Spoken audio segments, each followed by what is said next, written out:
I'd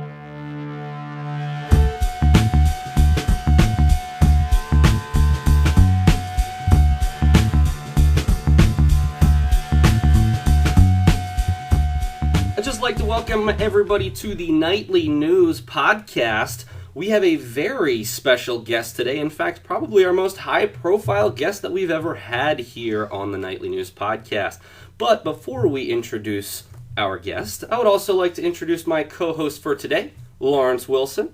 Great to be here. Hey, Paul, did you know that Dr. Scolforo has been awarded Women of Influence by Central Penn Business Journal in 2016, and that she has been 2016 Women's Conference Speaker? And not only that, she has continued to be an assuring presence in the community, especially during these times.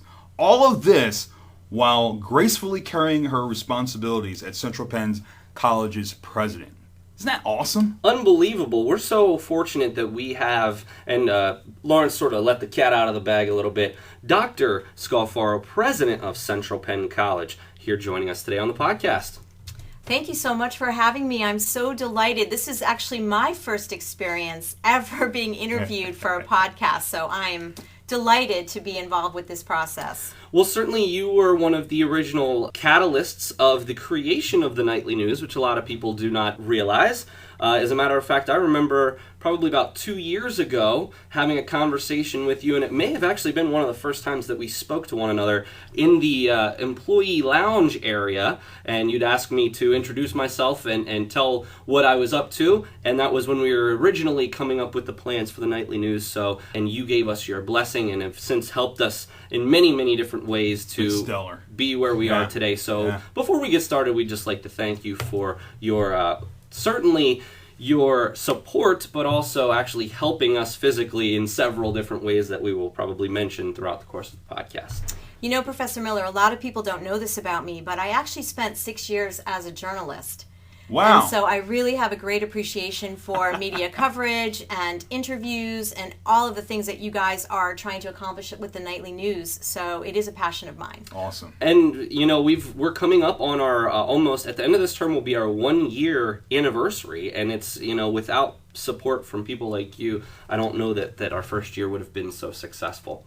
Well, let's just start here. Lawrence, I believe you have a question for Dr. Scolforo. Yeah, what was your favorite moment from your first 3 years as president? Oh man, that's a great question. Well, I'd have to say any one of the 3 commencement ceremonies. You know, I think the energy in the room, we tend to have well over 1,000 attendees to those events, standing room only, and watching our graduates walk across the stage, conferring those degrees, the excitement, the pride, it's just a glowing, memorable moment. So I'd say any of those 3. And I guess a second would be my inauguration, which took place about almost a year after I joined the college family here at Central Penn. And the level of support in our region, just all the folks here at the college that came out for that event, I had so much pride that day. It was just a really amazing, welcoming, embracing ceremony. It's pretty cool that, you know, for a student, you know, that's probably an ultimate is going across that stage and getting their degree. That's one of the high life moments, and to know that you also share in that is really encouraging. Absolutely. We understand that obviously one of your favorite moments is commencement or your inauguration, but what about one of the initiatives that you have saw through your first 3 years? You've done so many things here on campus. If you had to pick one, and I know it's tough, if you had to pick one, which initiative would you say is your favorite from your first 3 years? Oh, I can only pick one. Okay, well, so let me say, okay, I'm going to cheat. I'll say the one initiative is this commitment to holistic education. Because with that comes the underground in bringing the arts to the college, our Capital Blue Cross Theater, our professional dance studio and fitness center and game room and lounge, our writing center, all of the different support services, expansion of athletics. So all of the things that we brought in that are going to enhance the student learning experience and help them be more successful because we know that students who involve themselves in clubs and activities on campus and form those valuable connections, they're going to be more likely to graduate, and that's what we all care about. Well, not only so much that, and I'm sure that you listened to our previous podcast, we have Adrian on monthly to come on and talk to us not only about clubs, but certainly the activities going on campus. Don't forget about Zumba. And of course, she's the leader of that here on campus as well. But, one of the things that I try, and I teach some freshman seminar classes, one of the things I try in my first term is to just explain to the students why it's so important to get involved in these clubs, in the activities here on campus. And it's simply because, we are in a competition. From the time we start at, our first day of high school or even elementary school, throughout the rest of our educational journey, we are in a competition. And we're in a competition with the people who are in the same majors as us, because we are all going to go after the same types of jobs. Right. And if you don't get involved on campus and you don't get involved with some of the activities and clubs that are available, you're sort of handicapping yourself against some of those people who are also going to be going after the same jobs as you. But not only that, and you made this point earlier, Dr. Scolforo, it's so amazing to be able to meet new people, to meet people who share common interests as you. And you made a comment about the importance of collaboration. Dr. Scolforo just came to my freshman seminar class. You made a really awesome point about the importance of the ability to collaborate. Can you explain a little bit more about that? Well, one of the things we talked about in your class is that when you're in a room full of people or meeting one person on a bridge somewhere, you can learn from that person. That could be your future boss. Every networking opportunity is valuable. Every person that you meet has something to offer. And I'll even expand on that too. In terms of the connections that we make at a college or a university, we have a responsibility to help our students expand their perspectives and ultimately learn, right? Grow as a person. And one of the ways we do it at Central Penn, and this is really something that's been enhanced over the past 3 years as well, is this exposure to multiculturalism. We opened our first cultural diversity center I guess about 2.5 years ago, and that has now advanced to a much larger role on campus. We're now for the first time recruiting internationally. Last year in 2015, we actually received 108 applications from 35 different countries. Oh, wow. So why is this important to our current students? Because every time they connect with someone who thinks differently than they do, who lives their lives differently, experiences things from a different perspective, it helps us to grow as people. And we're also, in terms of Professor Miller's point about being competitive when you graduate, we have a responsibility to prepare our graduates for a global workforce, right? So the world is changing. We need to understand that we need to embrace diversity, that inclusion matters, that each one of us has a unique set of skills and talents to contribute to any problem-solving situation. And the more that we can connect and collaborate, the better we'll be able to come up with innovative solutions. Dr. Scolforo, it seems like you're really leading this school, Central Penn, into the 21st century mindset. That's absolutely true. I sure hope so. Great point.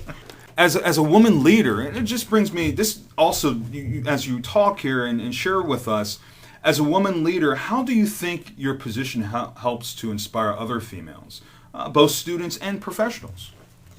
Well, I hope to be serving as a role model for women. I don't know if you would appreciate this, but women still face a lot of gender issues. I'll give you 2 quick stories that are kind of exemplify what I'm talking about. Last year, I was invited to be the keynote speaker at a chamber event, and I won't say which chamber. And when I arrived, on the tables, there were placards that said, "Welcome, Dr. Scolforo." So along with me came our facilities director, and it was a gentleman, an older gentleman. And so when we arrived at the chamber event, the welcoming committee surrounded us and shook hands with the gentleman that was my companion that day, and welcomed him to the guest speaking event. And they thought that I was his assistant, because the only reason we could come up with was because he was a man and I was a woman. And I'll tell you another story that happened last week. We met with a firm to talk about donations for our education foundation Yes. on behalf of our students. And we were very proudly sharing some of the accomplishments over the past 3 years that we've collaborated on behalf of our students. And as you know, we have a very strong team of faculty and staff, so people Yes. have worked very hard Yes. on these initiatives. And at the end of sharing all of these exciting things that have happened over the past 3 years, this gentleman said to me, "Well, I guess you came at a good time." So that they didn't really look at the value, the true value in what you have been doing and what you bring forth as the president, but also as a woman. Absolutely. Yes. So someone else came up with those ideas. I just happened to arrive at the best time. And you know, to Professor Miller's point, you know, collaboration is the key. And by no means am I taking credit for the accomplishments of this past 3 years, because this was truly a team effort, and so many great minds came to the table to come up with these things. But I will tell you that throughout my career, I didn't have a female role model until now.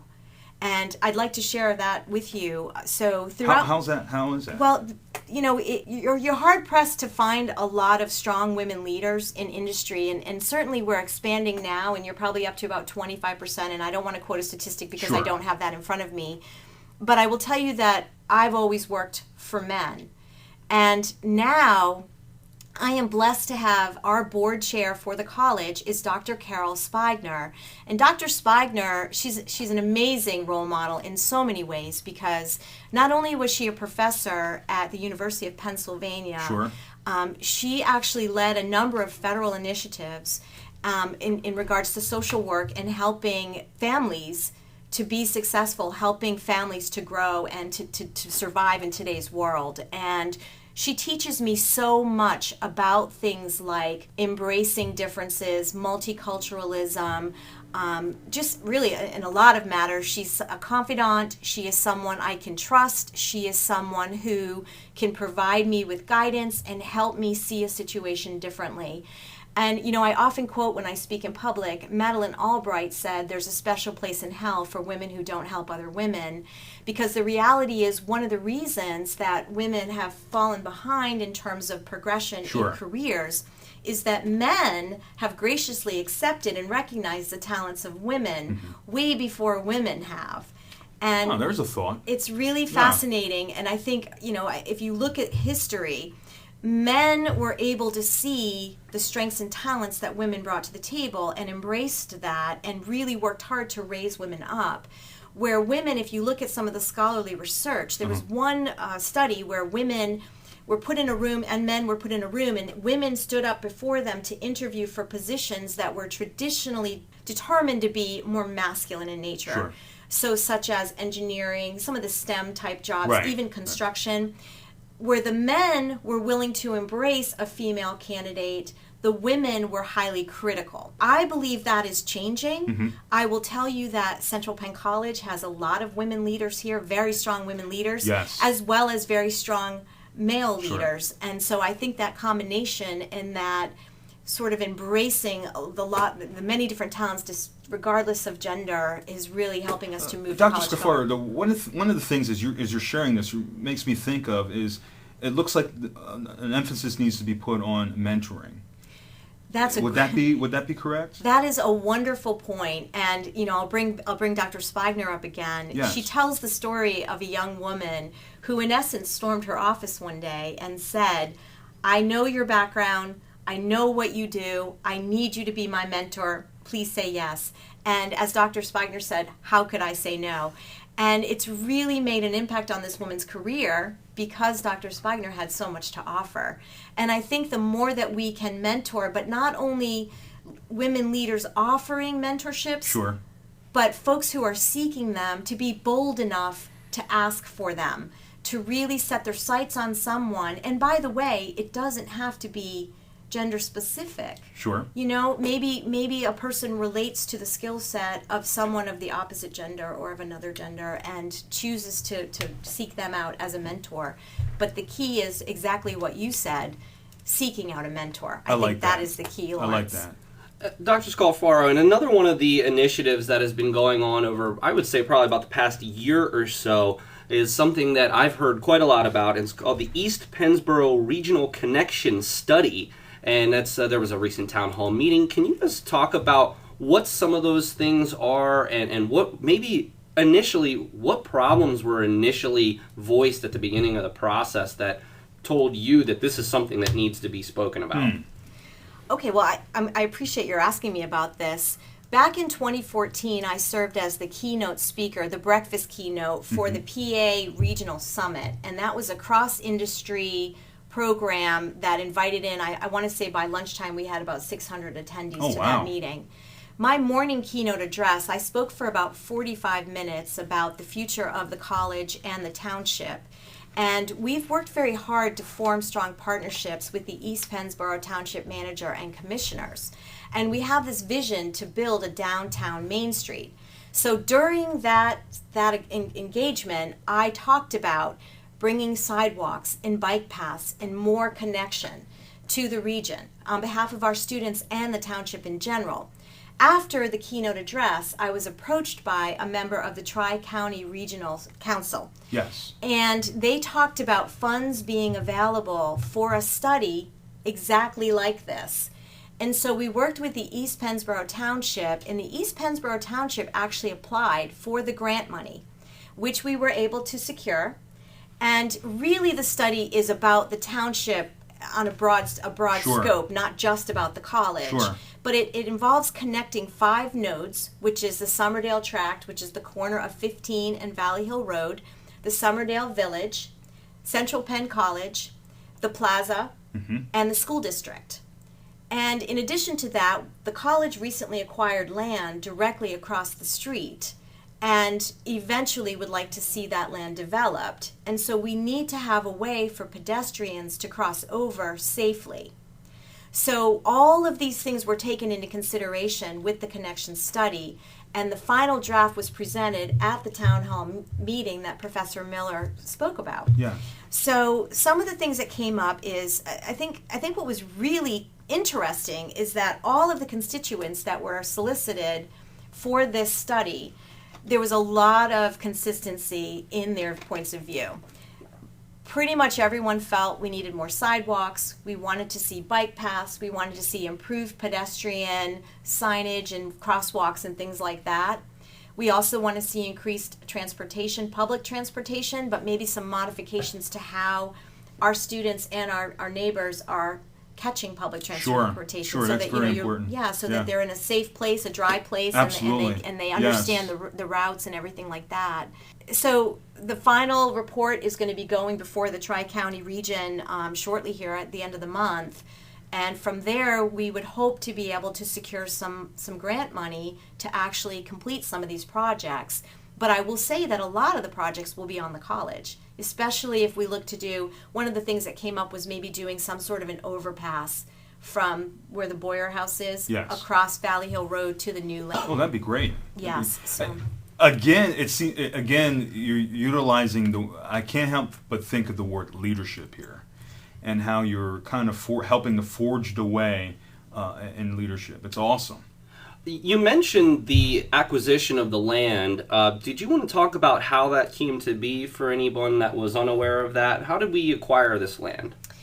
Well, our Education Foundation received a very generous donation for the 22 acres, and then the college was able to purchase that land from the Education Foundation, and all of those dollars will go towards student scholarships. So it is a really exciting opportunity. We are in the process of revising our facilities master plan, which was written in 2013. And many of the items on the plan have been completed. Some have been pushed back. Sure. It's aligned with the township's comprehensive planning process, which will be complete at the end of this year. And so we'll be doing a number of things to really enhance the committee that will be writing the future of Central Penn College in terms of facilities. There's an integration going on here. We're integrating our culture, the school, the campus, with our neighbors, the Pennsboro community. And this is awesome how it's kind of being unpacked. Lawrence, I think that is such an important point. We really deeply believe in partnership. Central Penn College, we want to be good citizens, we want to be good neighbors, and more importantly, we want our community to be proud of us. We want them to take ownership for us, to be on campus, to help us provide support to our students.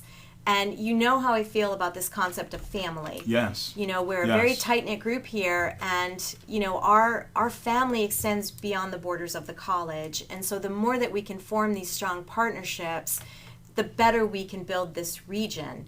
We're going to be going into a town hall meeting this week that we put together for our neighbors, East Pennsboro Township residents. Yes. During the meeting, I will be asking for a resident or two to actually sit on the Facilities Master Plan Committee.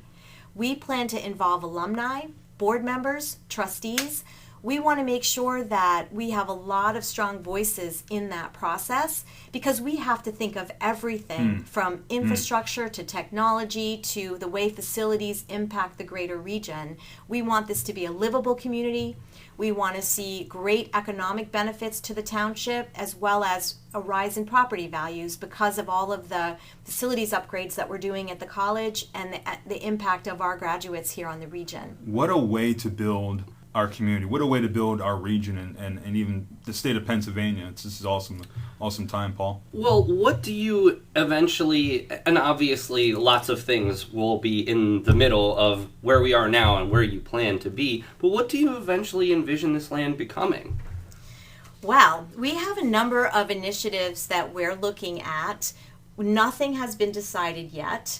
I will share that some of the projects we've identified a need for will be new student housing, an expansion of our library, whether that goes into a new building. We want to make sure that we have that available to our students. We have a strong demand on campus for an athletic complex and fields. And frankly, the East Pennsboro Township has also expressed a need for fields, for recreation. This region is really short on those types of facilities, and there's just a high demand. And so if there's a way that we can contribute to the regional need while also serving our Knights, that would be ideal. Well, and you just made a mention about the athletic fields. I just recently read that we are adding many new sports teams in addition to some of the new sports teams that we had added in your tenure. Obviously, one of your major initiatives is to bring some more of these sports teams here to Central Penn College.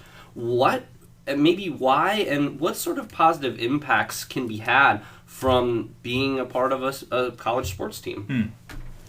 I can tell you right out of the gate, as an employer, when I look at a resume and I see someone who played sports for 4 years in college, right out of the gate, I see teamwork, discipline, perseverance, and an ability to manage their time. Yeah. So I believe that employers like to see that on a resume. We want our graduates to be competitive. We want them to gain experiences that are going to contribute to their success in the workplace. Playing sports is like taking a double major. They are going to gain such valuable skills from that process. They discover that if they're focused on themselves, the team isn't going to do well. They need to learn to work with others to be successful. And that is a huge demand skill out in the workplace today.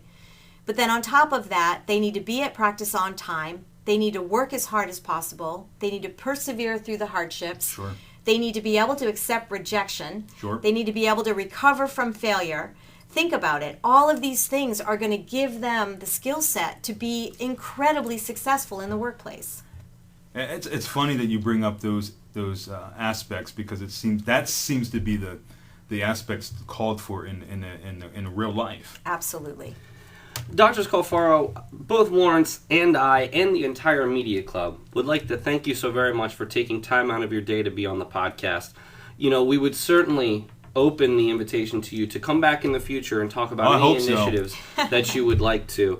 But we certainly know that you're extremely busy, so I think that we'll call that a podcast for today. But we genuinely would like to thank you very much for taking time out of your day to join us. Thank you. It has been my pleasure, and thank you again for having me. So for Dr. Karen Scolforo, for reporter Lawrence Wilson, I'm co-advisor to the Nightly News Media Club, Professor Paul Miller, and we'll catch you again next time on the Nightly News Podcast.